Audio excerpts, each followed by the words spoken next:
دو مختلف دیہاتوں کے رہائشی لڑکا اور لڑکی یونیورسٹی میں ہم جماعت تھے۔ دونوں میں اچھی شناسائی ہو گئی جو شادی کے فیصلے پر آ ٹھہری۔ لڑکی نے والدین سے بات کی۔ باپ نے کہا پہلے لڑکے سے ملواؤ۔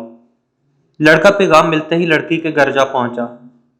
لڑکی کے والد سے ملاقات ہوئی۔ لڑکے کے بارے میں اچھی طرح جان لینے کے بعد لڑکی کے والد نے ہاں اس شرط پر کی کہ بارات میں کوئی بابا نہیں آئے گا۔ لڑکے نے شرط مان لی۔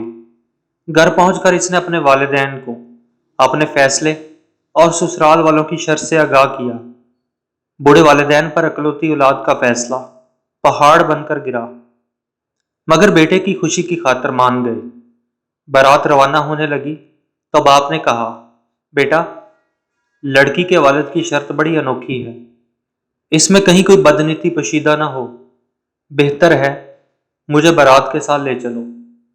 بیٹے نے انکار کیا تو باپ نے کہا جو دیگیں تحائف سے بری لے جا رہے ہو ان کے ساتھ ایک خالی دیگ میں مجھے بھی چھپا لو۔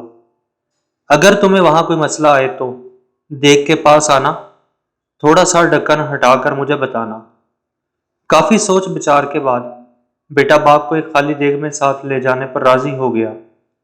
بارات پہنچتے ہی لڑکی کے والد نے دوسری شرط رکھ دی کہ اگر ہر باراتی فردن پورا ایک بکرا کھائے گا تو ہی میں اپنی بیٹی کا نکاح دوں گا، وگرنہ آپ جا سکتے ہیں۔ یہ شرط سنتے ہی لڑکے کے ارمانوں پر اوس پڑ گئی۔ چپکے سے دیگ کے پاس آیا، والد سے ماجرا بیان کیا۔ والد نے کہا انہیں کہو مجھے شرط منظور ہے، مگر میری بھی ایک شرط ہے، آپ ایک وقت میں صرف ایک بکرا پکا کر براتیوں کے سامنے رکھیں گے۔